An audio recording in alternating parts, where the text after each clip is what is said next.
네, 바닷가네요. 지금은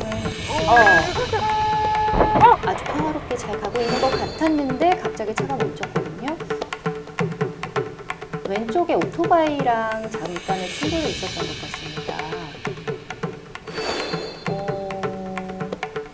일단 이렇게 화면으로 봐서는 뭐 전혀 아무 문제가 없어 보이는데 갑자기 차가 멈췄고 오토바이가 이제 오른쪽으로 이렇게 부딪혔기 때문에 아마 지금 정지를 한 거겠죠. 저 같은 경우에는 전혀 그 운전자 블랙박스 차량의 과실은 없어 보이거든요. 일단 저는 블랙박스 차량 100, 그다음에 0, 오토바이 100으로 말씀을 드리고 싶은데 변호사님의 의견은 또 어떤지 궁금합니다. 자, 두 분의 의견 어떤지 한번 들어주세요. 두 분의 선택은 짠! 네, 서혜원 변호사님 블랙박스 측 0, 상대 측이 100이다 하셨고요. 이인환 변호사님 블랙박스 10, 상대 측이 90이다 하셨습니다. 항상 이렇게 셋이 만장일치되는 날은 잘 없는 것 같아요. 일단 먼저 서혜원 변호사님께서 100대 0이라고 해주셨으니까 그 의견부터 한번 들어보도록 할까요? 네, 우선 저는 해당 영상만을 보고서는 100대 0이라고 이제 네. MC님과 의견이 같았는데요. 네네. 주행 중에 블랙박스 운전자는 지금 반대편 도로 넘어 갓길에 서 있던 약간 이제 움직이려고는 하는 것 같았는데 그 오토바이 운전자를 지나치면서 이제 주행을 하고 있었는데 갑자기 차량의 측면 내지 후방으로 진입을 하면서 충돌이 이뤄진 것으로 보입니다. 네.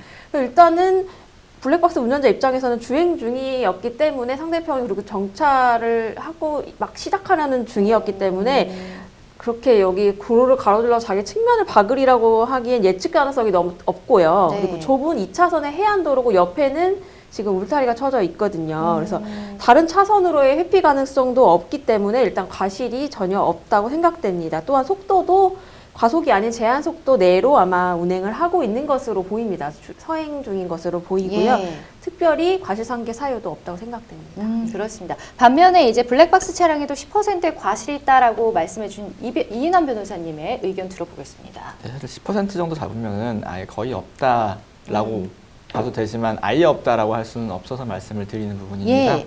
사실 제가 만약에 블랙박스 차량 운전자였어도 좀 많이 억울할 것 같긴 한데 사실 10%를 말씀드린 이유는 뭐냐면 이 사고를 예방하는 것이 원천적으로 사람이라면 누구나 불가능할 것이냐 아니면 누군가는 예방할 수 있었을 것이냐 이런 측면에서 말씀드리면 제가 10%를 말씀드린 이유를 조금만 이해하실 수 있을 것 같습니다. 네. 영상을 저도 이제 3번 걸쳐가지고 보면서 과연 이 블랙박스 차량의 과실이 어디에 있을까 싶었는데 오른쪽에 보시면 가드레일이 지나가죠? 네. 가드레일이 지나가는 걸 보면서 속도가 줄었는지 안 줄었는지 알 수가 있어요. 네. 그런데 쭉 보니까 충격하기 직전까지 속도가 줄지 않고 있습니다. 계속 동일한 일정한 속도로 속도로 가고 있네요. 주행을 하고 있고 예. 근데 문제점은 뭐냐면 다시 앞으로 보여주시겠어요? 보시면 이 시점에서 이미 이 차는 저 오토바이는 움직이고 있거든요. 보이긴 하네요. 예, 근데 오토바이가 움직일 거를 알면 이제 서행을 시작을 해야 되는데 네. 감속 조치를 하진 않으셨어요. 아마 그러셨을 거예요. 당연히 내가 지나간 다음에 이분도 들어오겠지. 그러려면 내가 빨리 지나가줘야 예. 이분이 들어오겠지라고 판단을 하신 것 같아요. 사실 그게 이제 일반적으로 운전자들이 생각하는 매너이기도 하고 예. 운전 방식이긴 한데 이게 과실 비율을 산정함에 있어서는 약간 보수적으로 볼 수밖에 없게 되기 때문에 이 경우에 주의 운전을 하지 않았다 이렇게 보게 될 수도 있습니다.